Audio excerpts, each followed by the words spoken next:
রাজপথে রাম নাম। সকালে ভোটের ভবানীপুরে কর্মসূচি। ভবানীপুরের বিজেপি প্রার্থী শুভেন্দু অধিকারী নন্দীগ্রামের দায়িত্ব আপনারা নিন, ভবানীপুর তিনি দেখে নেবেন। গতকালকেই শুভেন্দু অধিকারী বলেছিলেন নন্দীগ্রামে দলীয় কর্মীদের উদ্দেশ্যে। এবার শুভেন্দুকে পাল্টা চ্যালেঞ্জ ছুড়লেন মদন মিত্র এবং তার কি বক্তব্য যে ৭১ নম্বর ওয়ার্ড এমন খেলা দেখাবে যে জীবনে আর ভবানীপুরের নাম নেবে না। শুভেন্দুকে এই হুঁশিয়ারিও দিয়েছেন ভবানীপুরের বাসিন্দা মদন মিত্র এবং তুই তোকারি সম্বোধনও করেছেন কামারহাটির তৃণমূল প্রার্থী। ফোকাসে ভবানীপুর এবং তার মধ্যেই রামনবমী সকালে রাম নাম। ভোটের ভবানীপুরে শুভেন্দু অধিকারী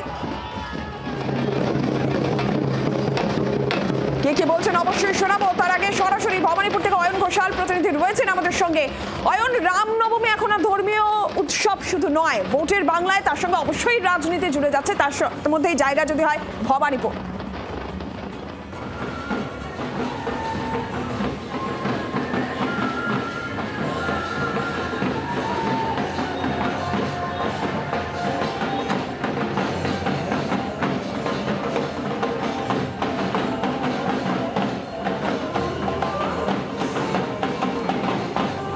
ভবানীপুরের যে ছবি দেখছেন, শুভেন্দু অধিকারী কর্মসূচি ভবানীপুরে। সরাসরি আমরা অয়ন রয়েছেন আমাদের সঙ্গে। অয়ন, যেমনটা বলছিলাম যে রামনবমী শুধুই আর ধর্মীয় উৎসব নয়, ভোটের বাংলায় তার সঙ্গে রাজনীতি জুড়ে যাচ্ছে, মানুষের সঙ্গে জনসংযোগ জুড়ে যাচ্ছে।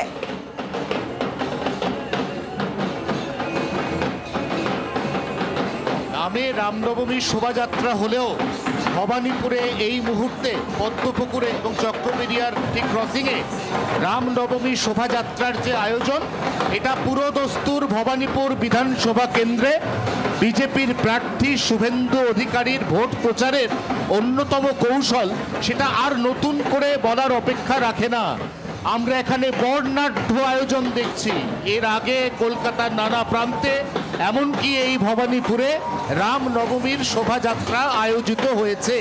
কিন্তু আজকের যে আয়োজন, এই আয়োজন অতীতের সমস্ত রেকর্ড ছাপিয়ে গিয়েছে এবং এই মুহূর্তে এখানে বিজেপির কলকাতার সমস্ত নেতাকে বিভিন্ন প্রান্ত থেকে এনে দাঁড় করানো হয়েছে। তাদের সঙ্গে রয়েছে বর্ণাঢ্য সমস্ত প্রপ, বিশাল বড় ডম্বরু। এত বড় ডম্বরু কেন? এত বড় যারা 2026-এর আগে জয় শ্রীরামকে অশ্লীল মন্তব্য করেছিল, তাদের ডুগডুগি বাজছে 2026-এ রামজির অভিশাপ। বুঝতেই পারছো, এখানে পুরো দস্তুর নির্বাচনী উত্তাপ, ভোট প্রচারের উত্তাপ আমরা দেখাতে চাইবো এই মুহূর্তে ক্যামেরা বন্ধু অরিন্দমের মাধ্যমে। অর্থাৎ একদিকে যখন ভবানীপুরের ভূমিপুত্র মদন মিত্রের সঙ্গে কাথির ভূমিপুত্র শুভেন্দু অধিকারী, যিনি ভবানীপুর বিধানসভা কেন্দ্রের এবারের বিজেপির প্রার্থী, তার একেবারে সরগরম বাকযুদ্ধ চলছে, ঠিক তখন রামনবমীর সকালে আমরা এই মুহূর্তে আমার ক্যামেরা বন্ধু অরিন্দম বর্ণাঢ্য যে শোভাযাত্রার প্রস্তুতির ছবি দেখাচ্ছে, যে শোভাযাত্রার উন্মাদনা। এখানে বিজেপি প্রার্থী শুভেন্দু অধিকারী এলে আরো কয়েক গুণ তুঙ্গে উঠবে। সেই শোভাযাত্রার প্রস্তুতিতেই পরিষ্কার সনাতনী বার্তা দিয়ে শুভেন্দু অধিকারী ভবানীপুরের যে ভোট, এই ভোটকে পোলারাইজেশন বা মেরুকরণের লক্ষ্য আগে থেকেই নিয়েছেন। গত বৃহস্পতিবার, গত শনিবার এবং আজকে আরেকটা সেই শোভাযাত্রা এবং সেখানে আজকে প্রচার কর্মসূচি, এর সঙ্গেই জুড়ে যাচ্ছে বিজেপি প্রার্থী ভবানীপুরে শুভেন্দু অধিকারী। অয়ন, তোমাকে ধন্যবাদ। আর আপনাদের শোনাই শুভেন্দু অধিকারী ঠিক কি বলেছিলেন এই ভবানীপুর নিয়ে, এবং যেমনটা বলছিলাম মদন মিত্র আবার হুঁশিয়ারিও দিচ্ছেন শুভেন্দু অধিকারীকে। মদন মিত্রই বা কি বললেন?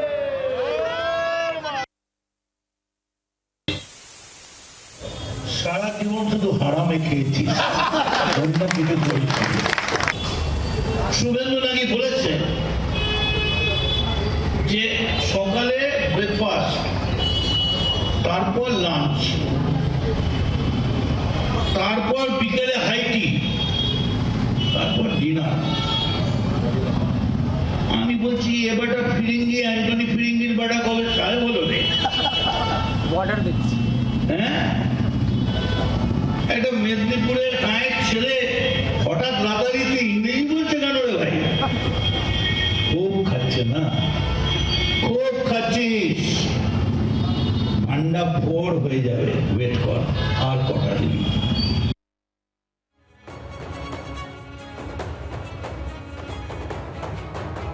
বাসে ভয় পাচ্ছে, বাসে ভয়। এতদিন যা করেছে কালীঘাটে, আলিপুরে,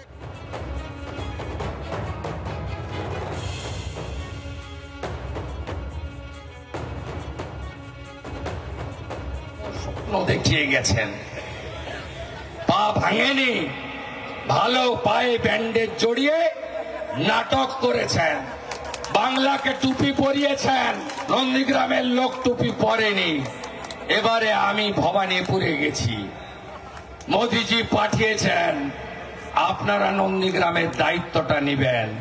আমি ভবানীপুরের দায়িত্বটা নিলাম। হয়ে গেল তো চুক্তি, হয়ে গেল ভালোবাসার চুক্তি। একদম কথা খরচ করবেন না, সবগুলোই চুনোপুটি, সব খেয়েছে হাওয়াই চুটি।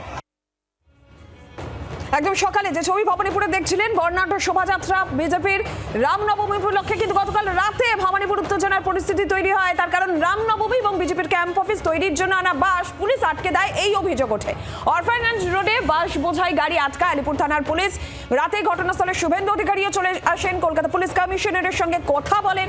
আলিপুর থানা ইচ্ছাকৃতভাবে গাড়ি আটকেছে এই দাবি করেন বিজেপি প্রার্থী। পরে অবশ্য সেই বাস বোঝাই গাড়ি ছেড়ে দেয় পুলিশ। কি বক্তব্য ছিল শুভেন্দু অধিকারীর, শোনাই।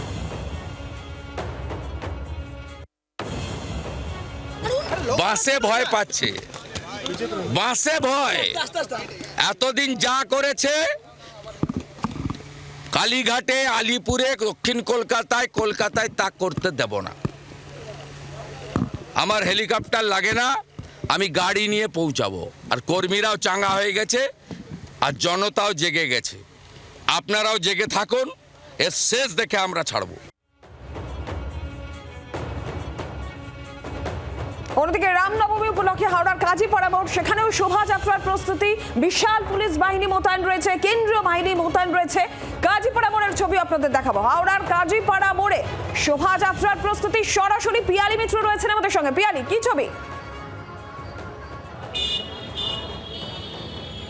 একেবারে দেখো, আর কিছুক্ষণের মধ্যেই কিন্তু অঞ্জনী পুত্র সেনার যে বর্ণাঢ্য শোভাযাত্রা রামনবমী উপলক্ষে, সেটা কাজীপাড়া মোড় থেকে শুরু হবে। এবং যাতে কোনো রকম অশান্তির ঘটনা না হয় তার জন্য বিশাল পুলিশ বাহিনী মোতায়েন করা হয়েছে। তুমি দেখতেই পাচ্ছ যে সিনিয়র পুলিশ অফিসাররা, ডিআইজি র্যাঙ্কের অফিসাররা যেরকম রয়েছে, এসপি অ্যাডিশনাল র্যাঙ্কের অফিসাররা রয়েছে, এবং তার সঙ্গে সঙ্গে এবার কেন্দ্রীয় বাহিনীও কিন্তু রয়েছে। তুমি জানো যে নির্বাচনের জন্য ইতিমধ্যেই যে কেন্দ্রীয় বাহিনী পৌঁছেছে, সেই কেন্দ্রীয় বাহিনীও কিন্তু আজকে এই রামনবমীর যে শোভাযাত্রা সেটাকে কভার করার জন্য মোতায়েন করা হয়েছে।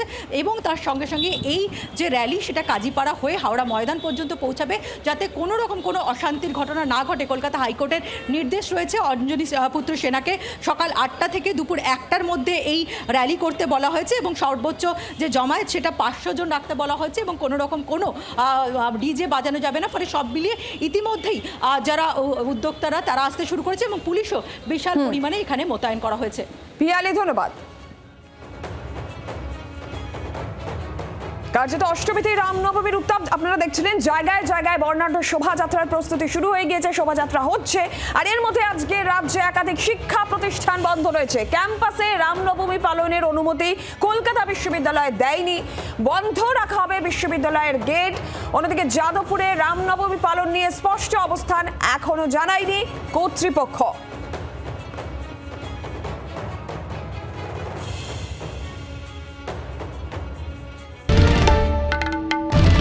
বাংলার আওয়াজ, বাঙালির আবেগ, জি 24 ঘন্টা।